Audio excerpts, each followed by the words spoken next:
Dr. Drew joins us right now. Good morning, Doctor. How are you? Good morning, sir. I'm great. Thanks for being with us. And is Hillary okay? I wanted to talk to you about this because there's been a whole bunch of stories. Of course, we know Mrs. Clinton had some kind of a health issue a year or so back, a couple years ago, when she had a fall. And she is rumored to have these balance issues, and this photograph showed up of her being helped up the steps after slipping on a stair. Now it turns out that picture actually is from February.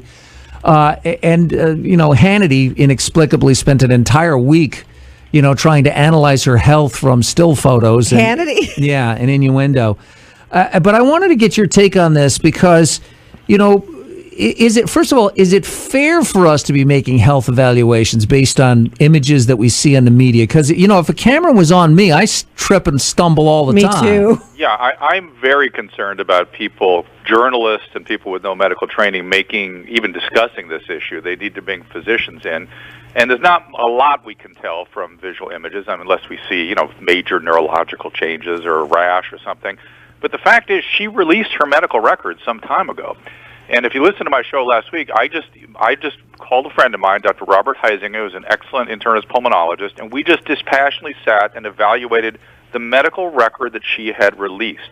And based on the information that she has provided and her doctors have provided, we were gravely concerned, not just about her health care, not about her health, but her health care. Why? Well, it's hard for people to understand. I mean, both of us concluded that if we were providing the care that she was receiving, we'd be ashamed to show up in the doctor's lounge. We'd be laughed out. She's receiving sort of 1950 level sort of care by our evaluation.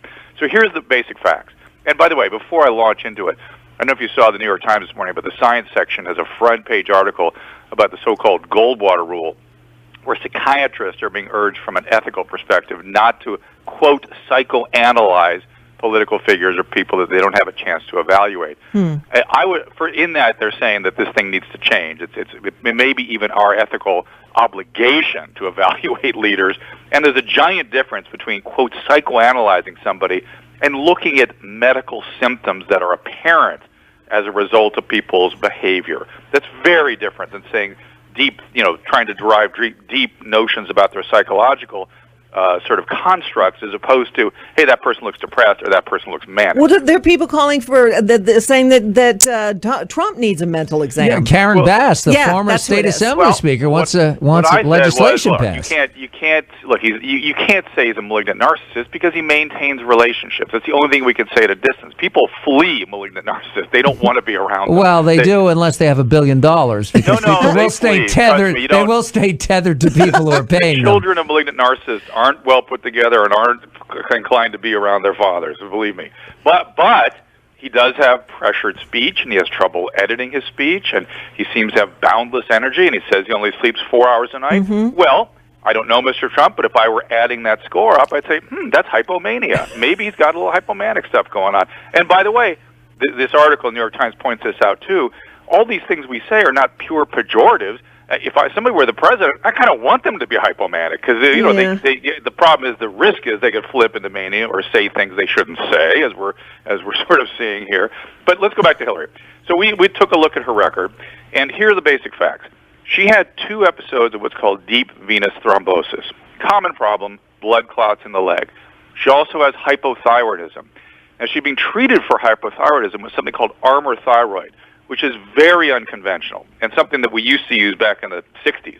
And both he and I went, that's weird. And by the way, wow, Armour thyroid sometimes has some weird side effects. Oh, well, okay. So she goes on Coumadin. That's weird because Coumadin really isn't even used anymore. Now we use Eliquis or Xarelto, things like this. Certainly the presidential candidate would get one of the newer anticoagulants. Then she falls, hits her head, and as a complication of that has something called a transverse sinus thrombosis. This is an exceedingly rare clot. I've only seen one of these in my career, which is a clot in the collecting system for the cerebral spinal fluid. And it essentially guarantees that somebody has something wrong with their coagulation system. Well, she's had 2 clots, a transverse sinus thrombosis. What's wrong with her coagulation system? Has that been evaluated? And oh, by the way, Armour thyroid, associated rarely with hypercoagulability. So the very medicine the doctors are using may be causing this problem, and they're using an old-fashioned medicine to treat it. What is going on with her health care? It's bizarre. I got to tell you, look, maybe they have reasons, but at a distance, it looks bizarre.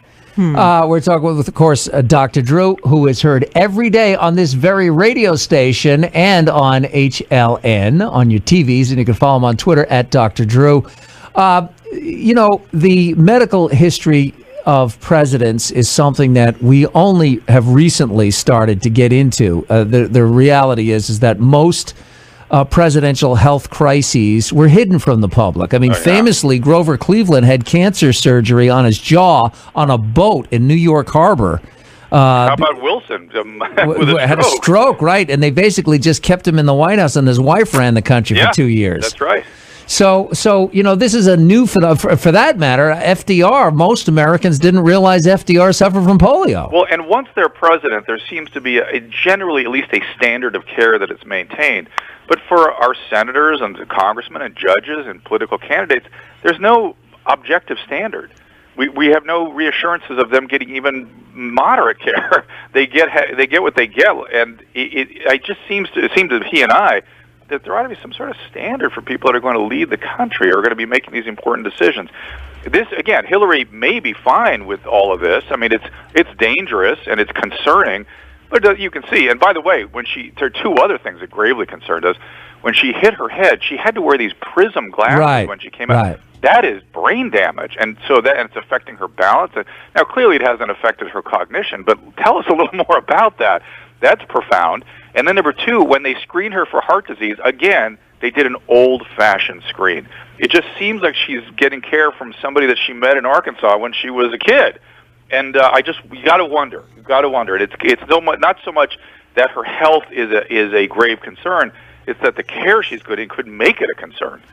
Well, it's fascinating, and I know that there's a whole industry that has arisen out of analysis of people that by proxy, if you will, or it's medical analysis and even psychological analysis. Well, and from my perspective, I definitely agree that we shouldn't be doing deep analytical, concluding anything except sort of saying, in cases like this, and here's how we'd evaluate it, and here's our concerns. It's hard to conclude anything. It's, by the way, even harder to say that that's a liability as opposed to an asset, whatever particular condition we're looking at. But I think that clinicians have an obligation to help people interpret what's going on in the press because there's so much nonsense out there. All right. Hey, Dr. Drew, as always, we appreciate it. Follow Dr. Drew on Twitter at Dr. Drew. Listen to him every day from noon to 3 with Mike Catherwood, and see him on your TVs on HLN. Thanks so much. Appreciate it. Thanks, guys.